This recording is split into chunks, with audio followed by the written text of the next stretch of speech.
Welcome back to the Religious Treehouse. I'm Matthew. And I'm Jodie. Jody, what have you been up to? How are you doing? I've been watching a lot of Dropout TV, shameless plug for people we love. They are so funny. I've been trying to get you to watch this for years. I've been I trying know. to get you on Dropout for so long. You really There's have. like it's amazing. It's hilarious. Is there any religious content that we could talk about on here? Absolutely not. But it's so funny. The peak of comedy. Yes, Um, truly is. How have it's you like been? it's like Smosh, but for people who have $7 a month. Yeah, yeah, and aren't 12. Yeah. Yeah. I love Smosh though. Jennifer Christmas. Did you Oh. watch the newest TNTL?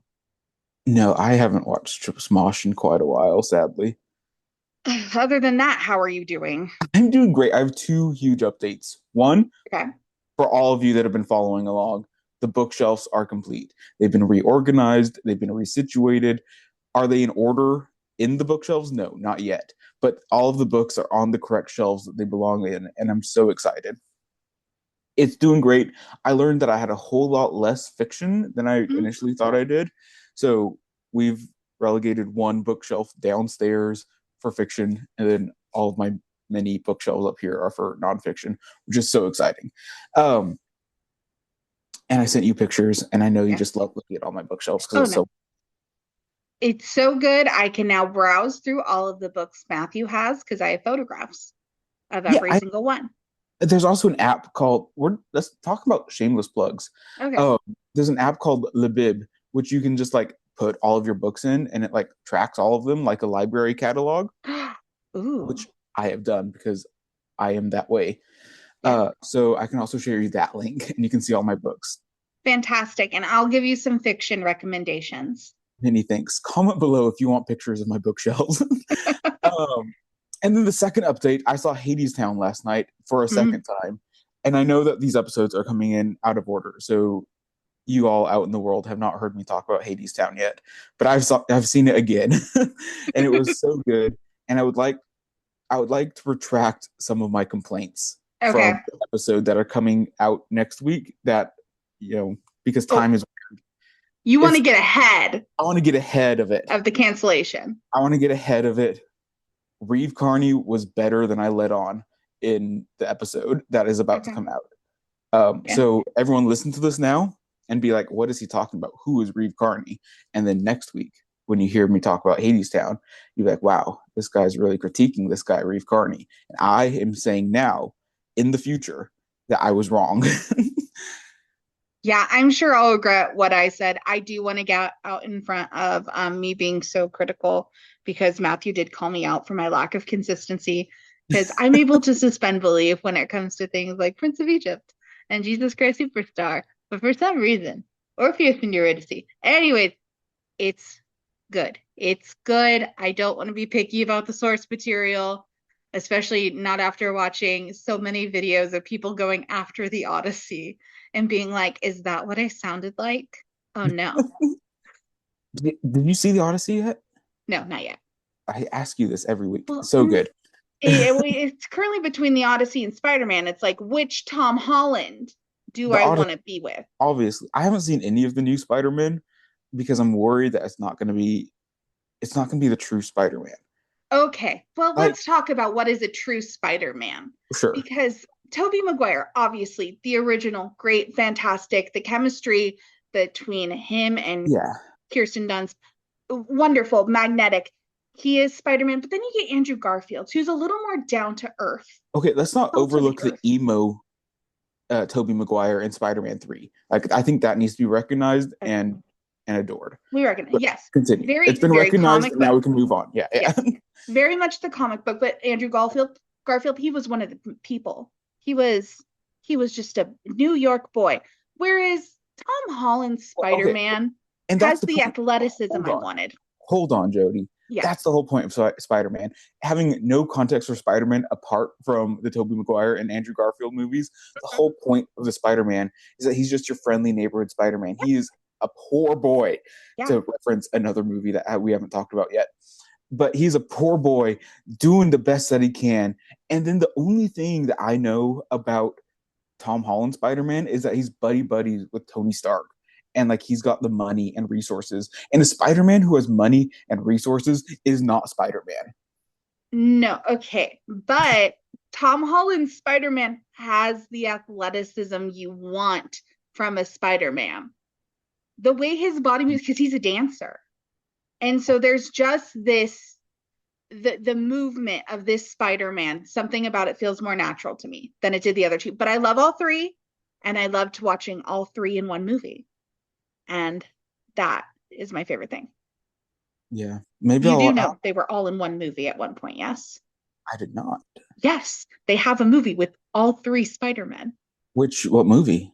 It's the okay, so we got Homecoming, Brand New Day, right? No, this is Brand New Day. What's Homecoming, No Way Home.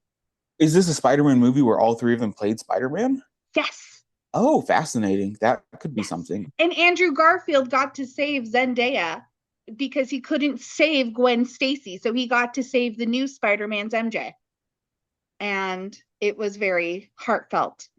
Yeah, you need to watch the Spider-Man Okay. movies. My favorite thing about this conversation is that we're keeping it all in the episode. Yeah. And it's all staying here. It's all staying here.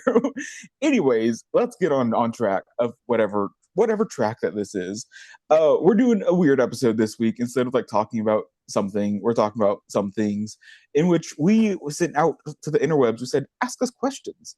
And we got a lot more questions than I expected, which has been fun and exciting. So we picked a handful of my favorite questions, and then I've documented the rest of the questions that we can like use for later time. And we're just gonna do like a question and response episode. And some of these are great for both of us. Like I think your perspective will be better than mine on some of them, and then some of them are more focused on me and my nerdy affiliations. So we're Yeah. gonna do our best. But yeah, you ready? I'm ready. Let's get into it. All right. So the first question I have here is, what have y'all found? Love y'all. What a fun word. Y'all. What have y'all found to be the most difficult topic or concept to discuss or address on the podcast? Either hard to explain or define, or emotionally charged, like sexual assault or violence. I would say the hardest topic for me so far has been religious extremism. Mhm. Number one, so hot button. Sure. So you must walk such a thin line because you don't want to offend or oversimplify anything Yeah. or be like, I condemn this, therefore I condemn this religion. But at the same time, it just breaks your heart so much that it's hard to even see, like, well, why should religion exist if this is what, like, can be an outcome of it? But then Yeah. I have to remember that religion itself is a neutral. It's what humans do with religion Mm. that determines whether their actions are good or bad in the name of that religion. Does that Yeah. make sense? Yeah. And like, that's like one of the reasons why, like, with most of these episodes, I do the research and Mhm. like, you ask me questions and stuff. But like when we were talking about those episodes, I really wanted you to have some sort of grasp of what we were talking about, so we didn't Yeah. just go in willy nilly. So I think reading Mark Juergensmeyer's book alongside that was really helpful to like have those conversations. I don't know if you found that to be the case as well, Oh, but extremely. It was listed on my books and my TikTok that I enjoyed and has helped me along my route of deconstruction. But yes, that's difficult. Also, talking about sexual assault has mm, been difficult because that lights maybe not difficult, but it lights a fire in me sure, and deals with like a lot of really complex emotions because I'm realizing, especially when we go into like biblical studies, I'm mm, like, there's a lot of sexual assault here. And yeah, that's just kind of grazed over. And that brings a level of frustration mm, to like the top of my mind that makes it then it makes it hard to separate from the rest of our conversations yeah, for me. yeah. It's like it's really hard. What I found is that, and this isn't necessarily my answer, but Mm. when talking about things that you're really passionate about, it's a lot harder to talk about that than things that you just know things about. So Mm. like there are some episodes that like we haven't really done much on Mm. because I'm just very passionate about it and I don't know how to condense it into an episode, and that's like super hard to talk about. Yeah. Like we haven't talked about Noah's flood yet Mm. because like the way I've been trained on Noah's flood comes from like there's a handful of different perspectives that I can look at it and talk about it, and I don't know what angle to look at that. Whereas like Song of Songs, our episode on Song of Songs, I know about that. I can talk about it, but it's not like one of my deep, deep passions. It's not like my favorite thing in biblical studies. And neither is Noah's Ark, but I just somehow know a lot about it. But Yeah. like Jonah, which is one of my passions, that one we could do 5 more episodes on that, and we just might. So no, I totally get that. Things that really light a fire Yeah. can make it hard to talk about, especially if it's as emotionally charged as Assault and stuff like that. Definitely. What have you found difficult to discuss? Yeah, it's things that I know nothing about have been hard for me because there's things that the point of this podcast for me is to create a space where we can offer the public education in some form, or at least get me practice in talking about these topics. And while I know Judaism, Christianity, and biblical studies, anything outside of that is really hard for me to talk about with any authority. I feel like I have to do a whole lot more research than I do when we talk about any of those other topics. So even like going into film, like I've never taken a class on film. I've read a few journal articles. I've read like Theodore Adorno, who was like talked about film in like the 30s. But like other than that, I know absolutely nothing about film.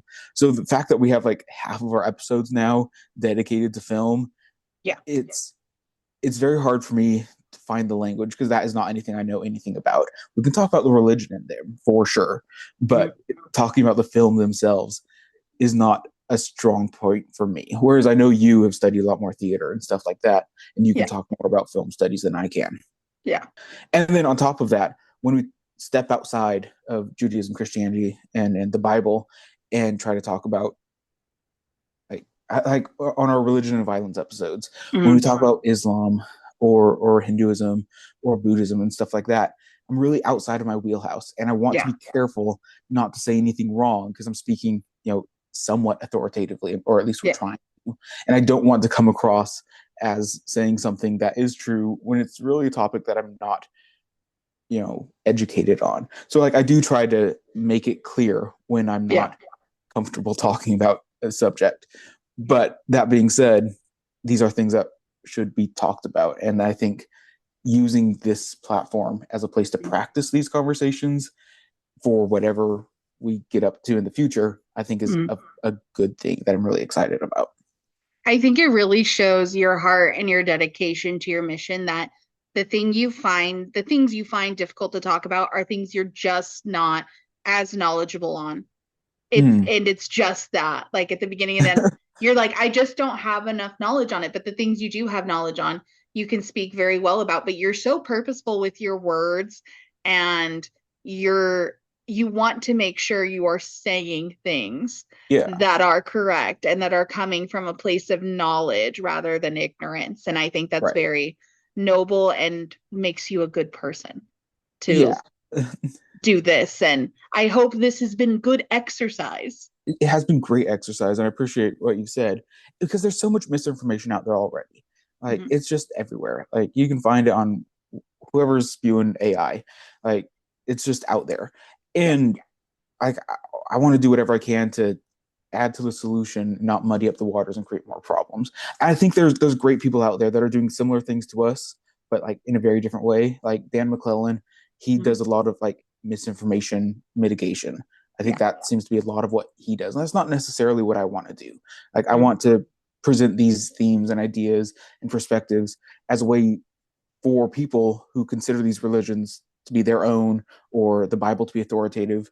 And even for the people that don't follow those religions or don't consider the Bible authoritative, I want everyone to be able to appreciate these religions and texts for the beauty and chaos that they are.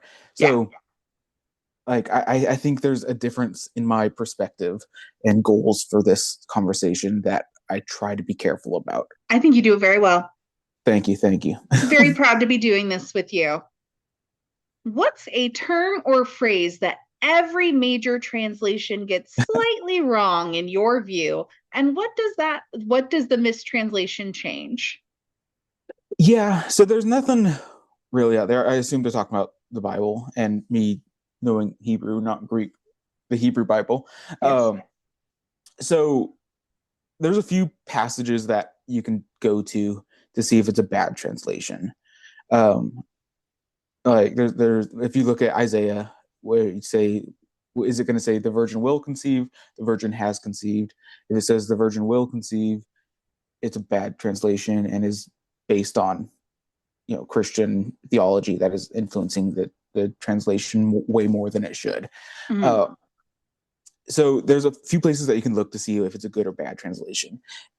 For the most part, there's nothing that's consistently that I know of. Like there might be something that I just disagree with, but the only thing that kind of rubs me the wrong way is the translation of the divine name, which Mm. is weird because most of the time in translations you'll get the Lord, and Lord is going to be in small caps, Mm. which like all of this is great. I'll get to the point where I have problems later. And the reason that it's Lord instead of the divine name or transliterated, usually YHWH if it is translated or transliterated as such, is out of respect. Like there are some Jewish and Christian traditions that don't speak or write the divine name, so we translate it to be small caps Lord, or some other way, capital Y, capital H, capital W, capital H. There's some way to do that to signify that it is the divine name without Mhm. actually writing down the divine name. Yeah. And then there's some translations that will just write down whatever they think the divine name would be in English. Or there's some translations that will translate as the name or Shema. Mhm. Not Shema, Hashem. um, so I think that's all fine. My problem, though, is when we translate the divine name as the Lord, is that it's a title. Like when we use Lord or Adonai, that's a title. And I think in order to have a better grasp on the text, like we need to recognize that a name is being spoken here. It would be almost analogous, not perfectly, but if we talked about Greek mythology, for example, and Mhm. anytime Zeus was mentioned in the text, we transliterated it as God, Yeah. and then all the other gods were whatever their name was. Mhm. So, I, because God, in that sense, is a title, not the name. Yeah. So, I think there needs to be a way to identify the divine name as a name as opposed to a title, the Lord. And my easy Yeah. solution to that is just Lord. Instead of the Lord said, it's Lord said. Keep the small caps, keep it Mm. in the conventions that we're familiar with, but remove the definite article that makes it seem more like a title. Treat Lord as if it is the name, as Wow. opposed to adding the definite article, the. And that's a very minute, tiny, pedantic criticism that I have, but that's the one thing that I look at that most translations do that I would do slightly differently, and it does make it feel weird. Like if you're reading the Bible and we have Lord there without the definite article, it feels weird. It feels a little clunky, and I almost think that's a good thing to help, at least until people get familiar with it. That it helps remind people that this is a divine name being spoken here, not a title. Whereas El or Elohim or something like that could accurately be translated as God or the God or whatever. I think that's fine. But if we use a divine name, I don't want to use a definite article. Got it. That was very specific, very well thought out. You're like, I have a problem. Here's a solution. I love that. Yeah. Is it a huge problem? No, but that's my thoughts. But that's your thought. And people asked, so they wanted to hear it. People did ask. People wanted to know that for some reason. My translation issue Oh, is one I know like is a touchy subject.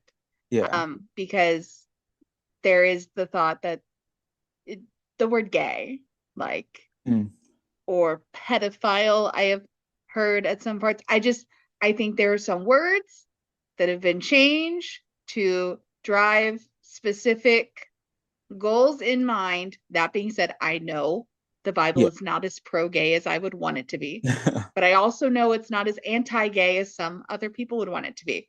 Sure. So my translation issues are always translations that are made for a specific goal or desire in mind in order to oppress people. Yeah. And Yeah. I can't think of anything else specific, but Yeah. I'm sure there's something. Right. And with any translation, there always has to be a goal. What is this translation for? Who is Yeah. it for? What is it trying to get across? Like you can't, it is impossible to get the exact meaning in translation. I think Robert Blythe said that something along the lines of translation, like you can translate, but the one thing that you lose in translation is the meaning.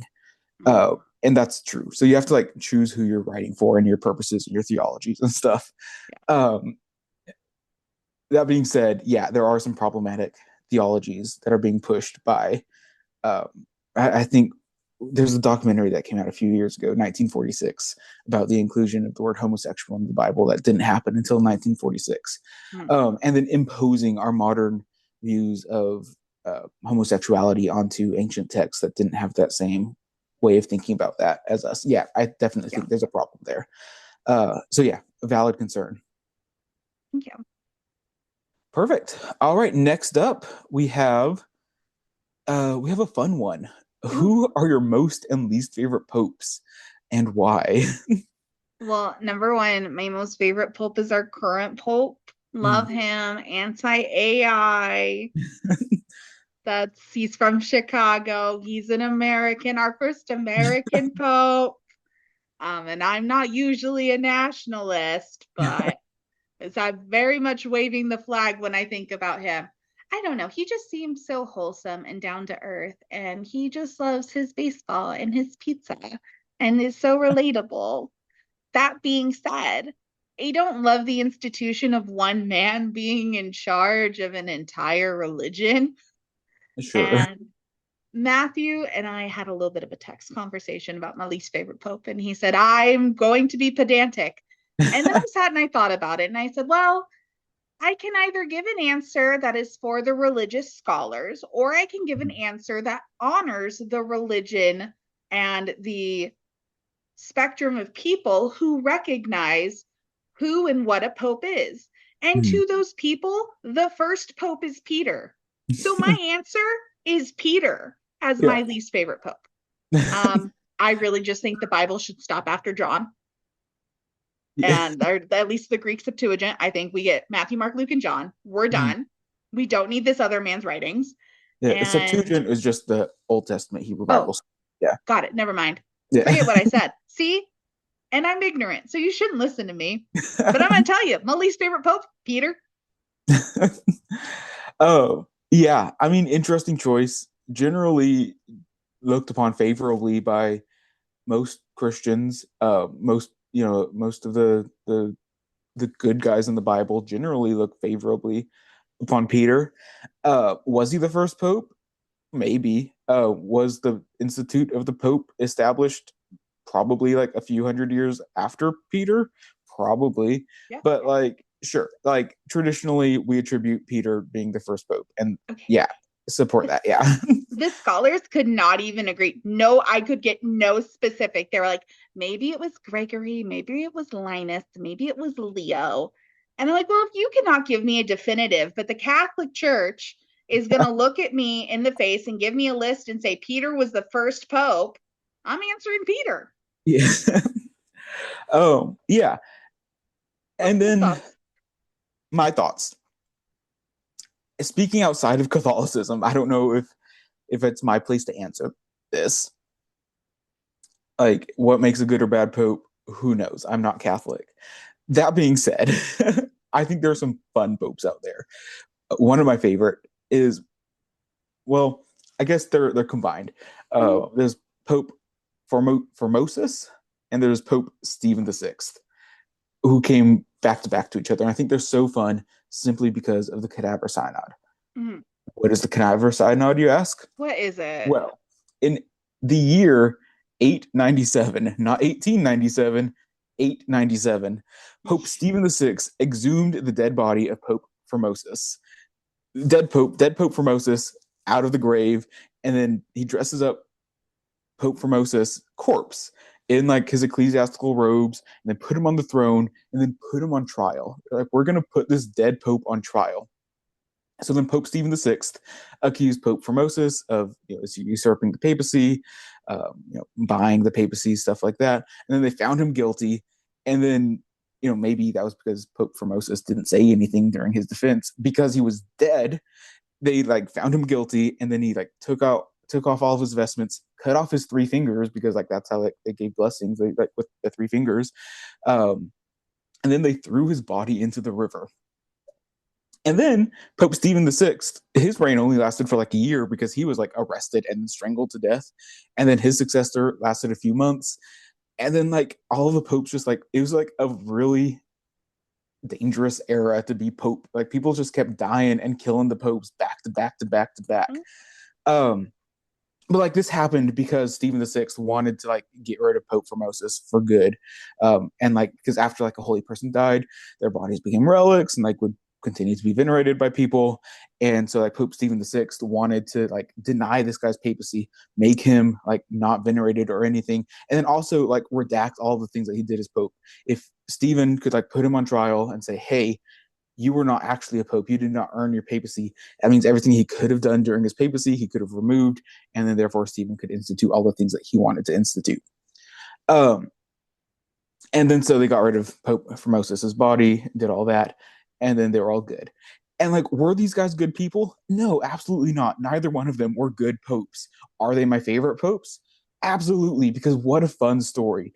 Like, it's so good.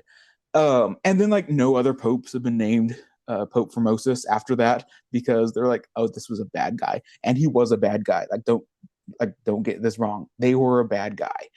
But yeah, like how can you beat that? What a good story.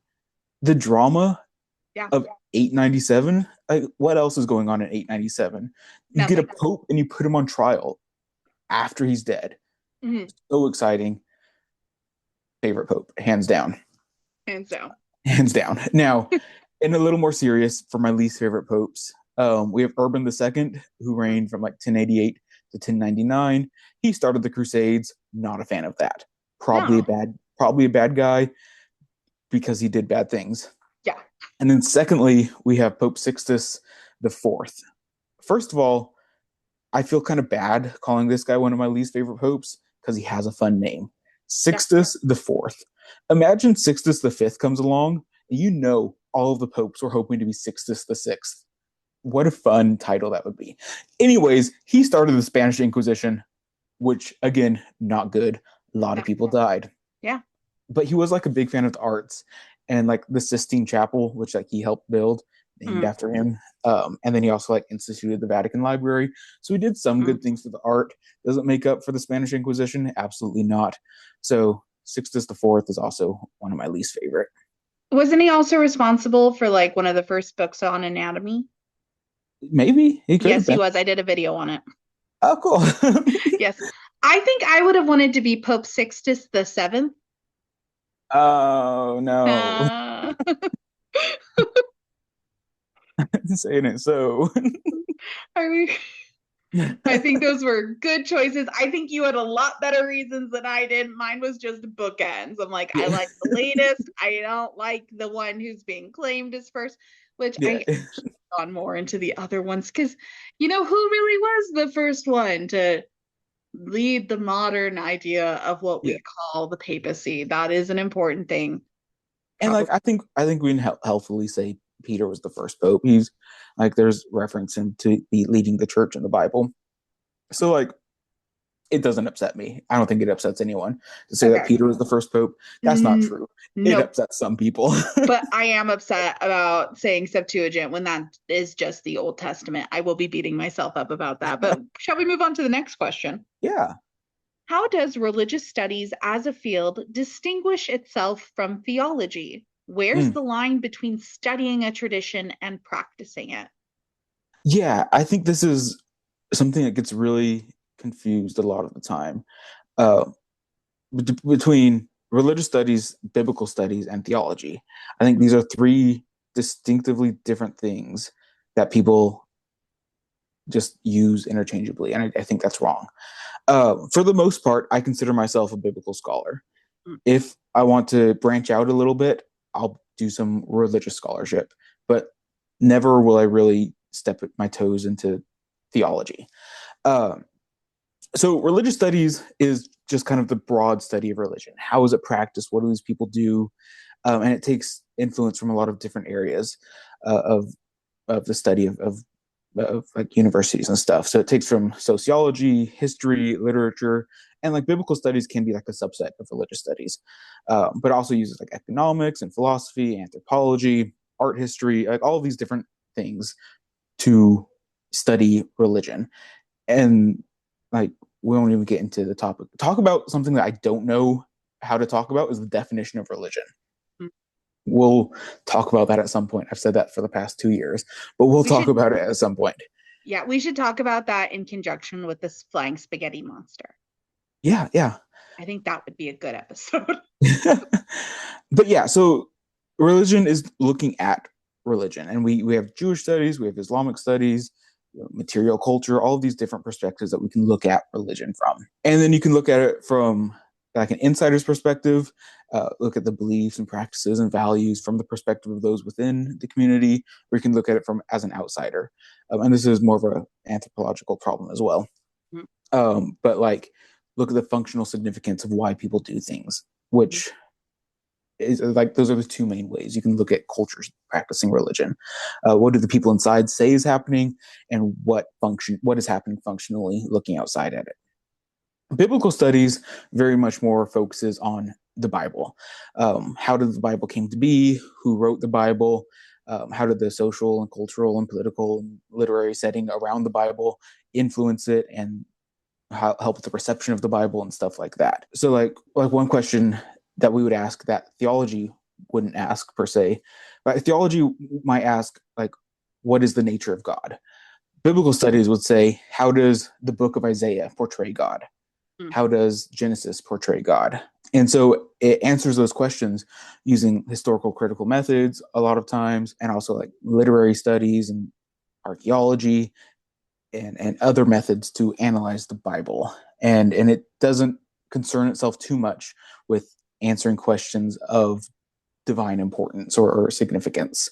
It's looking at the Bible as a text, as a document, and analyzes it from there. And then there's a lot of different specialties within that. There's biases when reading the Bible that we've talked about so much. There's feminist theories, there's queer scholarship, Black scholarship that have intentional lenses that they're aware of when studying these Bibles or these biblical stories, and helps us understand the Bible in different lenses, which we always have these lenses on, but putting definitive names on them is helpful for things.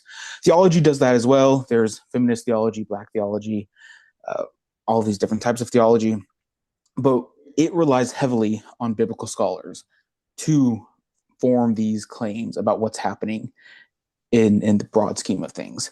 Now that they have the text, now that they have the Bible, what do they do with it? How do we deal with God? How do we live? What are the answers to these overarching divine questions? So it would ask, what does Isaiah tell us about the nature of God? And so it's a lot more questions of how does this help us in our modern sense? Whereas biblical studies or religious studies could ask a similar question to that, saying, how do people interpret this passage in modern times? So I think there's a very definitive difference there, an important difference, but there's a bit of nuance there. Yeah. If you're hearing that.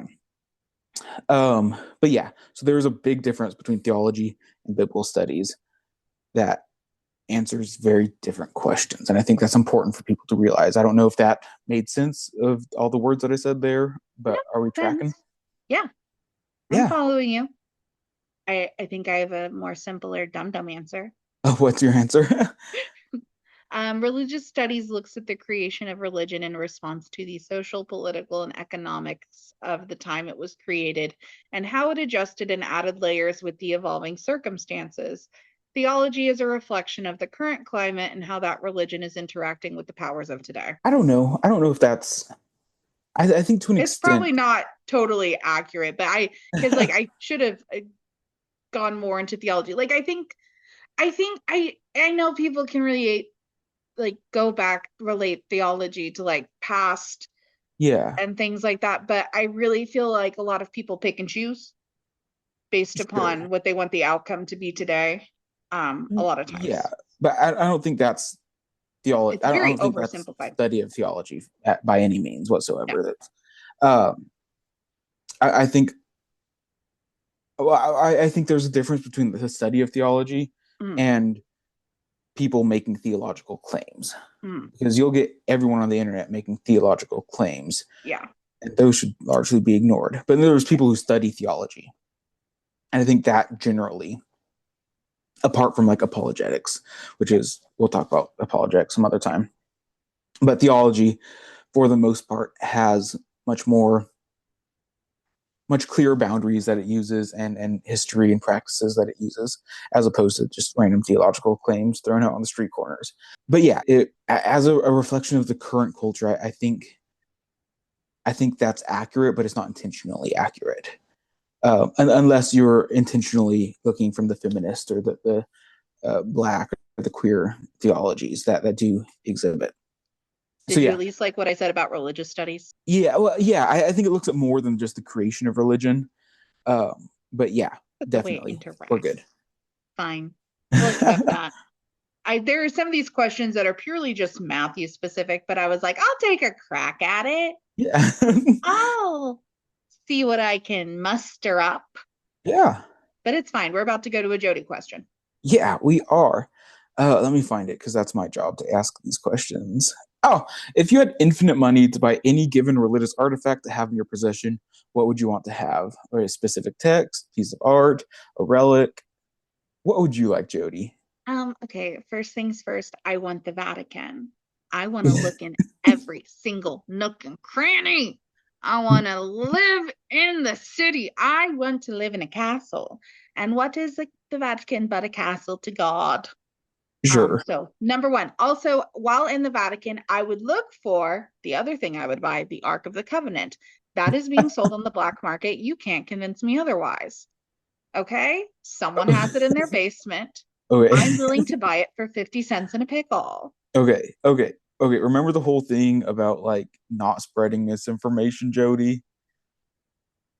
I, earlier I said I was ignorant. Don't listen to me. I thought that was disclaimer enough. And if you have decided to start listening to me now, what do you have? Amnesia? I told you not to. And third thing, oh, speaking of misinformation, I would like to purchase the Shroud of Turin and burn it. Yeah. I'm done. I'm over this conversation. No more studying it. It's gone. Ashes. You want to visit it? This is its urn. Okay. That's where we end. Yeah, we And took those are very my different questions. approaches to this question. I love how the last question I asked, you were like, the popes are awful. We should not have the papacy. Also, I want everything that the popes have. I do. I do. I want to look at the swords. I want to know about the secret chamber where they keep all the cool things. There's a secret place and they have all the cool weapons in it. And I want to look at them and hold them and LARP. I want to have the most epic Dungeons and Dragons campaign of all time inside the Vatican. In the Vatican. Okay, In the I Vatican. support that. You, Thank I, you. I can fully support that. Maybe you don't buy the Vatican, I'm but inviting Matthew Mercer, Brennan Lee Mulligan. Okay. They're playing God and the devil, and they okay, are leading this campaign. you just bring the entire cast of Dropout Yeah. to, yeah, for sure. I'm sorry, Vic Michaelis in the Vatican? They'd be unstoppable. Yes, they would. Indeed. What would you buy? So I went a different route with this. Of course you Um, did. and because I want to think about this with like artifacts belong to like the cultures who own them, or that they come from, or they belong in like universities or museums to be studied and stuff like that. Uh, so like, what am I gonna do with a religious artifact? Like, they belong to the people to be studied and like enjoyed. And like, I have no reason to have any like huge religious artifact. Now that being said, I think it would be really cool to have like a text fragment from like the Dead Sea Scrolls, or like any just like really old manuscript type situation that has like been, scanned and everything has been studied properly. And then they're like, we don't need this anymore. Let's just give it away to some person who'd appreciate it. And then we tell you that would be in my bedroom. That would be like framed on the wall and like as one of my most prized possessions because it would be so fun. Just have a really, really old piece of papyrus. Or if you want to get like any ancient manuscript, an illuminated manuscript, oh, that would be so fun to have like a really old, fancy illuminated manuscript. What am I going to do with it? Absolutely nothing. But yes, it would be so fun to have. Or something that I could do something with would be like the St. John's Bible, which is, I think, came out like 20, 25 years ago. But it's like this beautifully written, illuminated Bible. It's so neat. So I'm much more modest in my desires for religious artifacts. So pure of heart, Pure of such a heart. gentle soul. I don't care. I want to wear the robes. I will free all of the nuns. And we will just have a grand old time in the Vatican. Everyone's getting blessed. Of course. When you inevitably buy the Vatican, can I have a manuscript of some sort, please? It depends on how nice you are for the Of rest of course, this of venture. course. Are we ready for our next question? I hope so. Do you find that the footnotes and cross references and cross references in study Bibles function as a second type of translation by shaping interpretation without technically changing the text? Yeah, so this is a great question. I've been thinking for months, like that I want to do an episode on this. So I'm glad that this was asked. But the question fundamentally is on the topic of paratexts. And paratexts are essentially everything that's in a book that's outside of the text. So like anything from page numbers to titles to footnotes to the bibliography, anything that isn't the text is the paratext, which there's so much to be said. We'll have an episode on this in the near future, I'm sure. Exhilarating. It's so exciting, Jodie. Like you don't even know. There's so much happening here. So I'm gonna try to like, give a limited response here, so I can like have a full response at a later time. I don't want to spoil the meal. Don't want to spoil. Dessert. Don't want to spoil the exciting topic of paratext that is sure to come up in the near future. Yeah.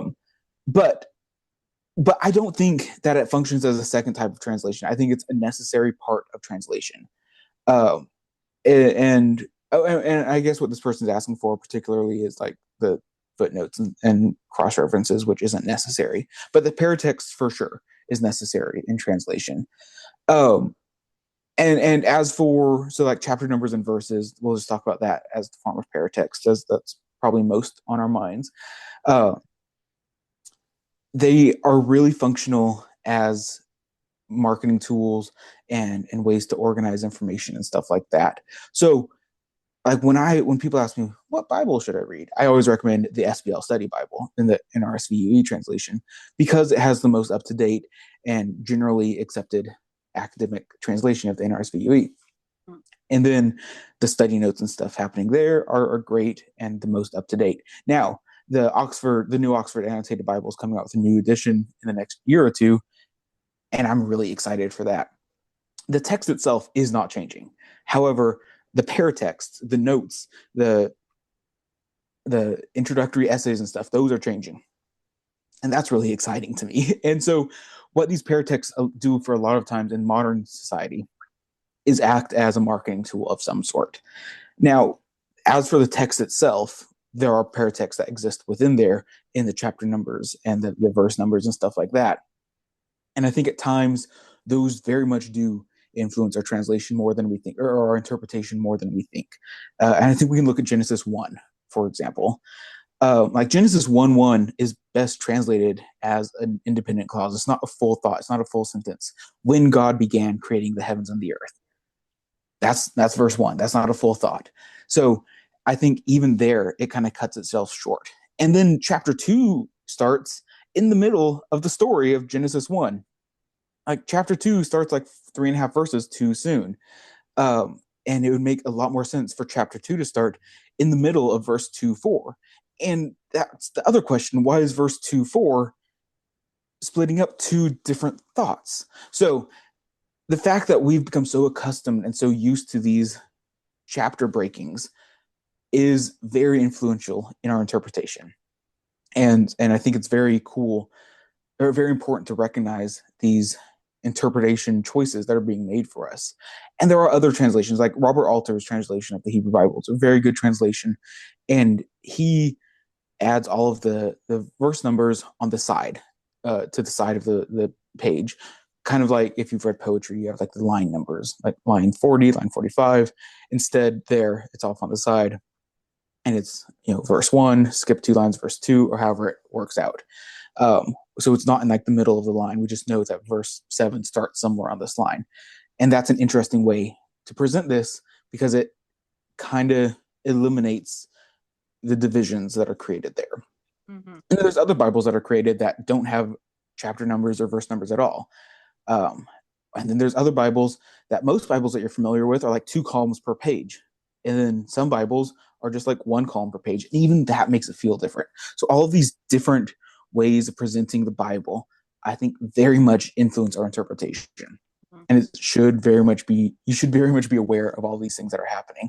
And I'm looking at your face. I know that this is so boring to you, but I think it's so interesting and so important. And we'll get onto it at some other point.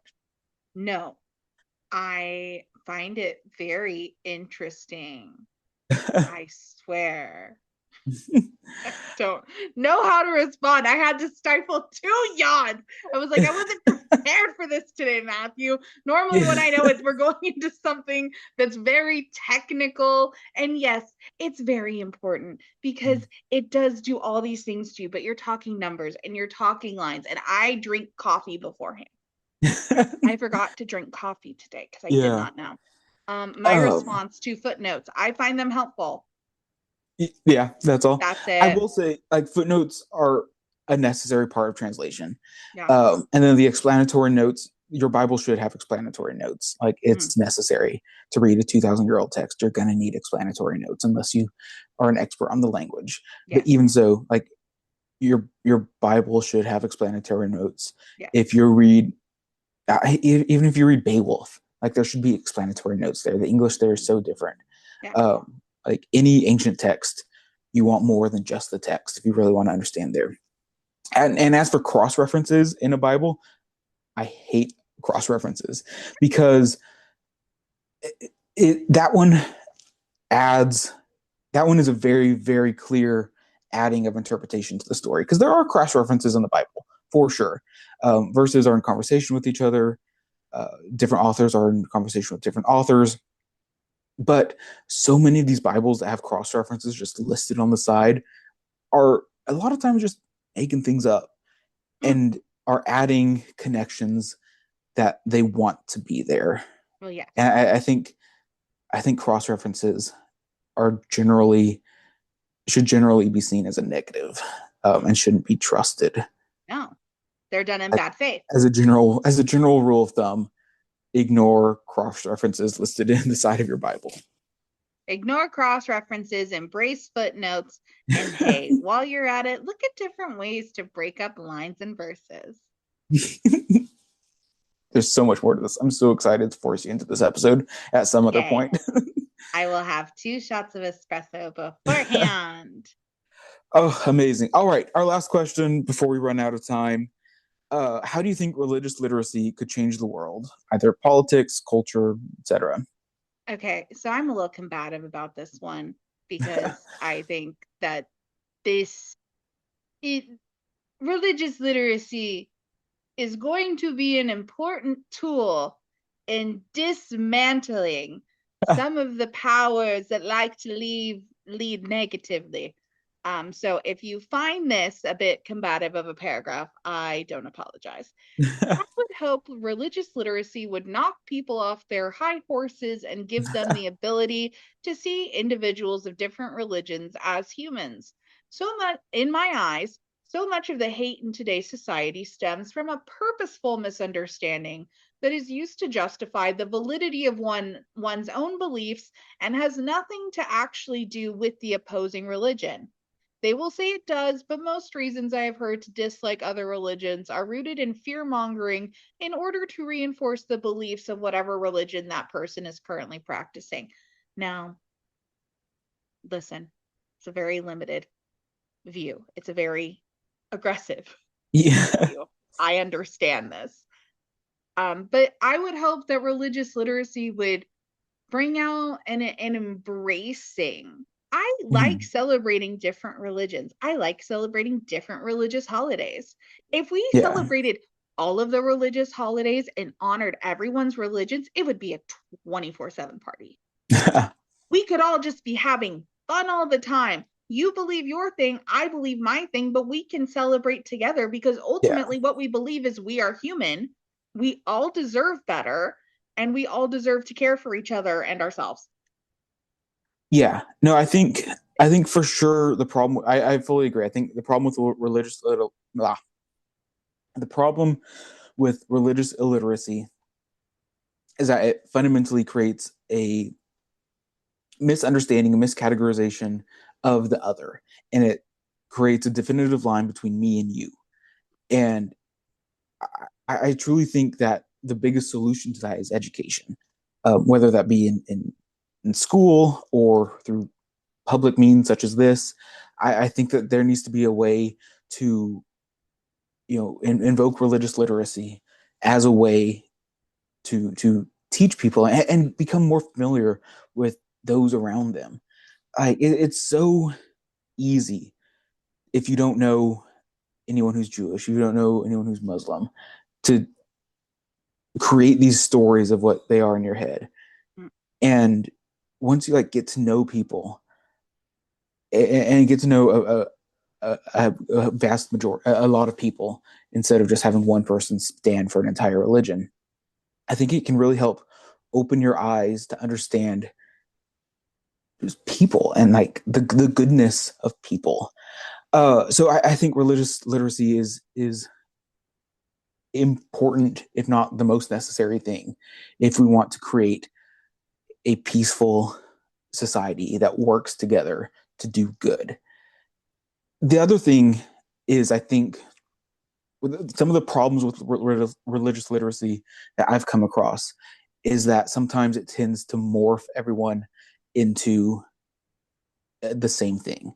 And I think there are some good things. I think we're all people, but I think it's also important to celebrate our differences. Yeah. Ibu Patel talks about the American melting pot and how the American melting pot was a good metaphor, but it makes everything taste the same. It's all everything comes together, and you can't celebrate the differences. And what Patel advises for is to think of it more as a potluck. And Mm-hmm. if we have all of these different groups bring their metaphorical dishes to the table, we can celebrate them as being different and distinct and separate, but we can all come together to the same table. Yeah. And I think that is a beautiful way to think about the other.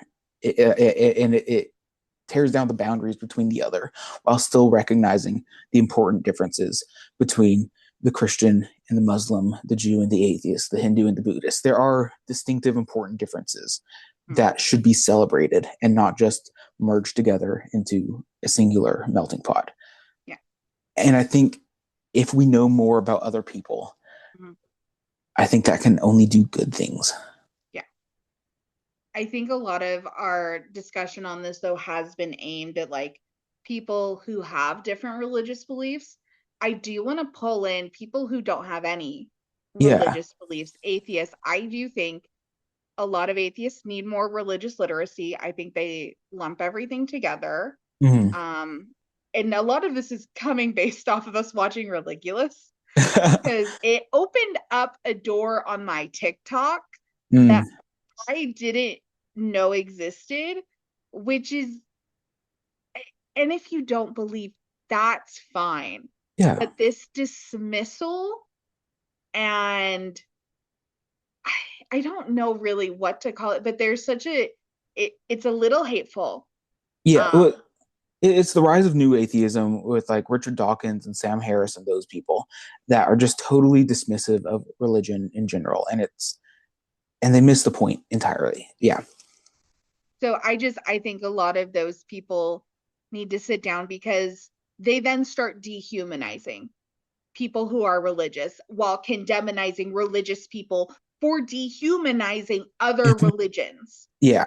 And I'm like, are we really being constructive here? Or are we creating just another divide Right. Right. and another way to dehumanize people, which I don't like dehumanizing people.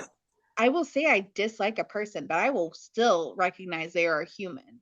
Yeah. Yeah. It's just everyone read a book, take a breath, go for a walk, touch the earth. Yeah. In summary, read a book and touch the earth. Touch a tree. Hug a tree. Yeah. Hug a tree. Thank it for giving you oxygen and question why most of the tree. Okay, I can't remember if this was a conspiracy or not, so I'm not going to continue. But there is a pollen thing. And also, we need more trees that fruit. Why don't we have more trees that fruit to feed people? Why can't you just accept a tree for what it is? Why can't you appreciate a tree for being a tree? Why must a tree provide for you? Matthew, I'm sorry. Are you saying you don't want more food for the populations? Yeah, I do want both. I appreciate a tree for what it is, but I'm just going to say there's a lot of pollen and I'm having allergies. Yeah. So I'd prefer if it was pollinating something and feeding a homeless person. But that's just me. Anything else? I think that's it. I think we're out of time for any more questions, but I had a great time with this conversation. If y'all have any other questions or comments or movie questions, we didn't get any like movie questions, which is probably for a good reason. Oh We don't yeah. know what we're talking about there. No, you But were so yeah, generous earlier when you're like, you studied theater. And I was like, I took 2 classes in college. Everything else has been of my own free will. in high school, you did a bunch in high school. Oh yeah, I did do a bunch of okay, fine. Goodness. No, but as we should all remember, Matthew is the authority. He knows things. I am the ignorant slut who is here.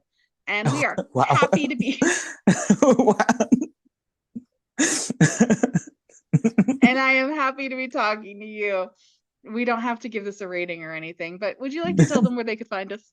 Yeah, you can find us on all of the social medias like TikTok, Instagram, Facebook, Blue Sky, YouTube, and then you can also listen to this whole podcast wherever you get your podcast. So wherever you're listening now, and also places like Spotify, Apple, YouTube, Amazon Music. We're doing great on there. We're having such a good time. And like please do. Like I think I had so much fun with this episode answering questions. And I want to answer more questions or at least address questions. I don't know how good I am at answering them, but Yeah, I want to address more questions. So send us more questions either on any of our videos or you can also email us at thereligioustreehouse@gmail.com. I'm realizing how little I ask you questions. Your face was just lighting up this entire episode. You were like, yay, finally. It's so much fun. I love it. But yeah, send this episode to your favorite person who asks way too many questions. That's how you can share this episode and make people more aware of what's going on at the Religious Treehouse. Bye, all.